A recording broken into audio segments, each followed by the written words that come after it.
Hello everyone, आज हम alpha strategies पर बात करेंगे कि शॉर्ट नोट्स कैसे बनाएं। So how to prepare short notes.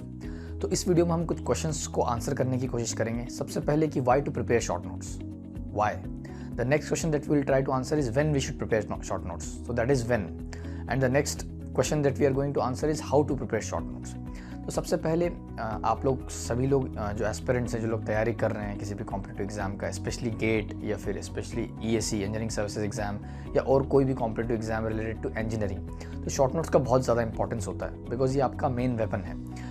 और आप इमेजिन करिए, मान लीजिए एग्जाम में 3 या 4 दिन बचे हैं and if I tell you कि आपको 20 कॉपीज़ जो आपने लिखी हैं टॉपिक वाइज या पूरे सब्जेक्ट वाइज वो पढ़नी है, तो imagine the pain and headache that you have to go through to read all the comprehensive notes. तो बहुत बड़ा हेडेक या बहुत बड़ा प्रॉब्लम हो जाता है वो। इसीलिए कहा जाता है कि शॉर्ट नोट्स होने चाहिए।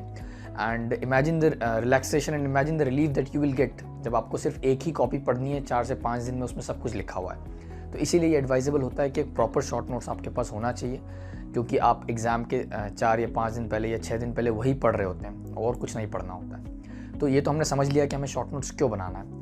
अब समझते हैं कि हमें शॉर्ट नोट्स कब बनाना है। तो जैसा कि मैंने पिछले वीडियो में आप लोगों के साथ शेयर किया कि स्टेजेस होती है प्रिपरेशन की। स्टेज 1 में आप कंप्लीट नोट्स बनाते हैं सब्जेक्ट वाइज, मान लीजिए स्ट्रेंथ ऑफ मटेरियल हुआ या कोई भी और टॉपिक हुआ, आप कंप्लीट उसके कॉम्प्रहेंसिव नोट्स बनाते हैं। उसमें आप थ्योरी लिखते हैं, फॉर्मूला लिखते हैं and then solve example solve करते हैं, ठीक है। तो वो स्टेज 1 होती है। तो बेसिकली मैंने आपको बताया था कि स्टेज 2 में क्या होता है, जब आपके टेस्ट सीरीज स्टार्ट नहीं हुई है और आपका स्टेज 1 कंप्लीट हो चुका है, तो वो बीच का टाइम होता है जो एडिशनल टाइम आपको मिलता है। तो शॉर्ट नोट्स एडवाइजेबल यही है कि आप स्टेज 2 में बनाइए, जबकि आपका कंप्लीट सिलेबस एक बार हो चुका है और आपका टेस्ट सीरीज अभी स्टार्ट नहीं हुआ। बेसिकली आप जो ऑनलाइन टेस्ट सीरीज दे रहे हैं या ऑफलाइन जाके दे रहे हैं, तो अटेम्प्ट करना अभी टाइम है मान लीजिए। तो स्टेज 2 में आपको बनाना होते हैं शॉर्ट नोट्स। या फिर मान लीजिए कई बार most of the time aspirants का यही डाउट होता है कि सर इतना टाइम नहीं मिल रहा है और टाइम कम है और टेस्ट सीरीज स्टार्ट होने वाली है, तो विद टेस्ट भी आप कर सकते हैं, क्योंकि टेस्ट जो है संडे वीकेंड बाय वीकेंड होते हैं या हर वीक में एक टेस्ट होता है संडे को। तो आप टॉपिक बाय टॉपिक जो टेस्ट बेसिकली होने वाला है, जो भी टॉपिक आने वाला है, मान लीजिए इस टेस्ट में कोई 2 टॉपिक्स आने वाले हैं, तो उनके शॉर्ट नोट्स आप उसी वीक में बना सकते हैं। तो ये होता है कि कब बनाना है। और हमेशा ये ध्यान रखना है कि आप जब भी किसी टेस्ट को अटेम्प्ट कर रहे हैं तो उसको सीरियसली हमें करना होता है। इसीलिए उसका रिविजन जो हम करके जाएंगे टेस्ट का, वो हम अपने शॉर्ट नोट्स के थ्रू करके जाएंगे, ठीक है। अब एक क्वेश्चन बहुत काफ़ी बार एस्पिरेंट्स पूछते हैं कि सर मैं शॉर्ट नोट्स क्यों ही बनाऊं, मेरे मेन नोट्स प्रिपेयर्ड हैं, शॉर्ट नोट्स या मैं हैंडबुक किसी का यूज़ कर लेता हूं या किसी भी अच्छे बच्चे के शॉर्ट नोट्स में यूज़ कर लेता हूं। तो for me it's a big no. वो इसलिए क्योंकि मान लीजिए आप किसी पर्सन के शॉर्ट नोट्स यूज़ करते हैं सबसे पहले, तो उसका डिसएडवांटेज ये होता है कि उसकी टर्मिनोलॉजी, उसका लिखने का तरीका अलग होता है, ठीक है। और किस ऑर्डर में उसने चीज़ें लिखी है, क्यों लिखी है वहाँ पर, और क्यों चीज़ उस जगह पर वही चीज़ क्यों लिखी हुई है, ये आपको समझ में नहीं आएगी। तो आप बहुत सारे पॉइंट्स जो है मिस कर सकते हैं। इसीलिए एडवाइजेबल ये होता है कि अपने खुद की हैंड राइटिंग में शॉर्ट नोट्स बनाने होते हैं। तो आइए अब डिस्कस करते हैं कि कैसे इन शॉर्ट नोट्स को प्रिपेयर करना है। तो सबसे इंपॉर्टेंट चीज़ ये समझना ज़रूरी है कि शॉर्ट नोट्स हम कहीं किसी बुक से या कहीं से नहीं बना रहे हैं। जो हमारे मेन नोट्स प्रिपेयर्ड हैं स्टेज 1 में, जब हमने पहली बार कंप्लीट सिलेबस किया था और टॉपिक बाय टॉपिक कॉपी हमने बनाई है, सोम का एक अलग कॉपी होगा, फ्लूइड मैकेनिक्स का एक अलग कॉपी होगा, उन्हीं से एक्सट्रैक्ट करके हमें अपने शॉर्ट नोट्स बनाने हैं। तो शॉर्ट नोट्स इतने कॉम्प्रहेंसिव होना चाहिए कि उसमें कोई चीज़ मिस ना हो, और इतने कंसाइज होना चाहिए कि इतने कंसाइज होना चाहिए कि बहुत ज़्यादा टाइम ना लगे उनको पढ़ने में। तो मैं एग्जांपल से इसको आपको समझाऊंगा इस वीडियो में कि कैसे बनाने हैं। तो शॉर्ट नोट्स में आपके पास सबसे पहले तो फॉर्मूलेज होंगे, सारे रिलेवेंट थ्योरी है जो प्रीवियस ईयर में पूछ चुकी है, गेट के एग्जाम में या ईएस के एग्जाम में, किसी भी कॉम्पिटिटिव एग्जाम में जो पूछी गई है, उस जो भी आप एग्जाम अटेम्प्ट कर रहे हैं बेसिकली। उसके अलावा जो भी रिलेवेंट ग्राफ्स हैं, चार्ट्स हैं या टेबल्स हैं जो याद करनी होती है। और सबसे इंपॉर्टेंट जो बहुत सारे एस्पिरेंट्स मिस करते हैं, जो नहीं ध्यान रखते हैं, वो ये कि जो गलतियाँ आप टेस्ट में कर रहे हैं, जो गलतियाँ आप प्रीवियस ईयर के ऑब्जेक्टिव करते टाइम कर रहे हैं, वो सब भी आपको लिखते चलना है। सो इससे ये समझ में आता है कि शॉर्ट नोट्स एक 1 डे का एक्सरसाइज नहीं है, थोड़ा थोड़ा प्रोग्रेसिव है, चीज़ें उसमें आप ऐड करेंगे। इसलिए बहुत ज़रूरी कि आप बीच में गैप्स छोड़ें।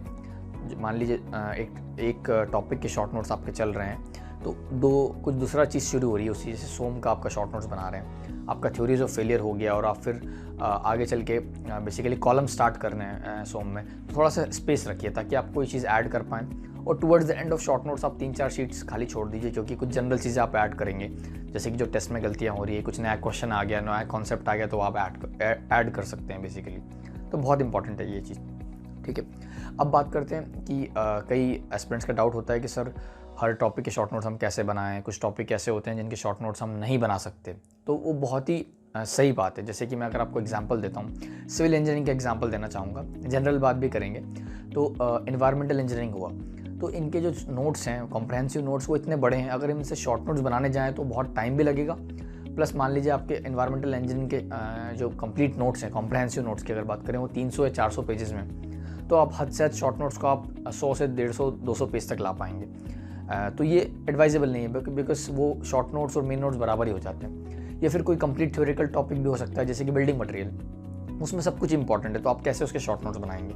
या मान लीजिए आप वीडियो लेक्चर के थ्रू पढ़ रहे हैं, तो वो तो आपने लिख लिए, तो उसमें से कैसे आप रिवाइज करेंगे। तो जैसे कि इन्वायरमेंटल का अगर मैं एग्जांपल दूं, तो मैं क्या करता था, बेसिकली मेरी स्ट्रैटेजी ये रहती थी कि मैं जो मेरे मेन नोट्स उन्हीं में बेसिकली मैं कलर्ड पेन से मार्क कर लेता था।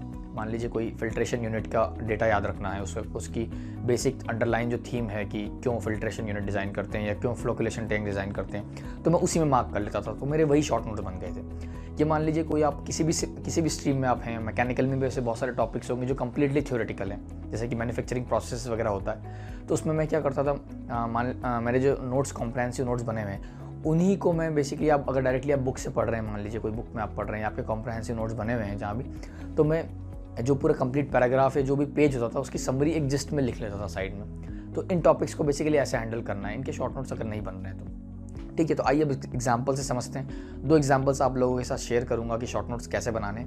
सबसे पहले बात करते हैं स्ट्रेंथ ऑफ मटेरियल के एग्जाम्पल का। आप देख पा रहे हैं आपकी स्क्रीन पे कि एक शॉर्ट नोट का पेज आपके सामने दिख रहा है। तो इसमें मैं आपको एक्सप्लेन करूंगा कि थ्योरीज ऑफ फेलियर के मैंने शॉर्ट नोट्स कैसे बनाए। सबसे पहले मान लीजिए कि वो जो बेसिकली फर्स्ट थ्योरी जो है मैक्सिमम प्रिंसिपल स्ट्रेस थ्योरी, जिसे हम रैंकाइन्स थ्योरी भी बोलते हैं, तो मैंने उसका हेडिंग लिखा, ब्रैकेट में उसके सारे जो रिलेवेंट नेम्स हैं और क्या क्या नाम हो सकते हैं उस थ्योरी को, क्या जैसे एक मैक्सिमम प्रिंसिपल स्ट्रेस थ्योरी हुआ, उसी को रैंकाइन्स थ्योरी भी बोलते हैं। ठीक है।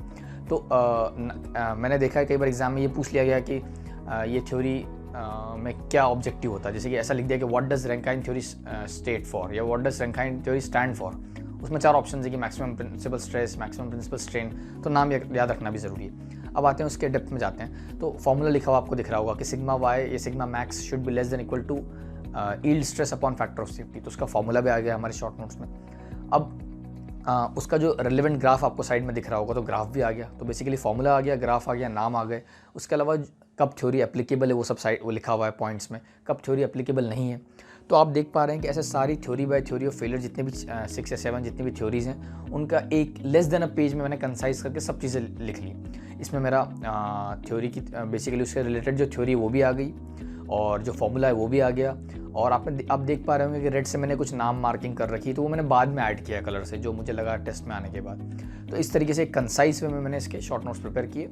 और आपको समझ में भी आ गया होगा कि इतना अगर आप लिख लेते हैं किसी टॉपिक के बारे में, तो आपको और कुछ जानने की ज़रूरत नहीं है। और प्रोबेबली ये इतना अच्छा आप देख पा रहे हैं इसका नोट्स कि आप इसको मेंस में भी यूज़ कर सकते हैं। ठीक है। आइए एक और एग्जांपल के साथ डिस्कस करते हैं स्ट्रेंथ ऑफ मटेरियल्स के एक टॉपिक, जैसे कि आपने मोमेंट एरिया मेथड सुना होगा for finding deflection and for finding slopes, जैसे हम मोर्स मेथड भी कहते हैं। तो आप सबसे पहले देखिए, आपको आपकी स्क्रीन पर दिख रहा है कि एक शॉर्ट नोट्स का मेरा खुद का जो शॉर्ट नोट्स है वो आप देख पा रहे हैं। उसमें मैंने सबसे पहले उसकी फ़िलॉसफी लिखी 2 लाइन में। कई बार थ्योरी मेंस में भी पूछ सकता है या फिर प्री में पूछ लेता है कि फ़िलॉसफी क्या है, तो मैंने 2 लाइन में उसकी फ़िलॉसफी लिखी। अब मैंने जो 2 रिलेवेंट उसके फॉर्मूले हैं कि इंटीग्रल में जो 2 फॉर्मूले बनते हैं, एक तो स्लोप का और एक जो डिफ्लेक्शन का, वो मैंने लिखे दोनों। फिर उसके साथ बेसिकली कब ये थ्योरी यूज़ नहीं करनी, कि इंटरनल हिंज आ जाता है मान लीजिए, तो वो यूज़ नहीं करनी, वो भी लिखा हुआ आपको दिख रहा होगा साइड में, बेसिकली जस्ट टॉपिक के नीचे। ठीक है। तो इसमें मैंने उसका फॉर्मूला कवर किया इंटीग्रल वाला, उसका बेसिक कॉन्सेप्ट समझा, उसका थ्योरी लिखी 2 लाइन में, कब थ्योरी यूज़ होनी है वो लिखा। अब एक और चीज़ जो मैं थोड़ा सा मेरा एक इंपॉर्टेंट है वो शेयर करूँगा कि आप नेक्स्ट पेज पे आप देख पा रहे हैं, उसी का शॉर्ट नोट्स कंटिन्यूड है बेसिकली। उसमें आप देख पा रहे हैं कि मैंने कुछ डायग्राम बना रखा है। तो मैंने इस तरीके से बहुत सारी चीज़ें ऐड करी अपने शॉर्ट नोट्स में।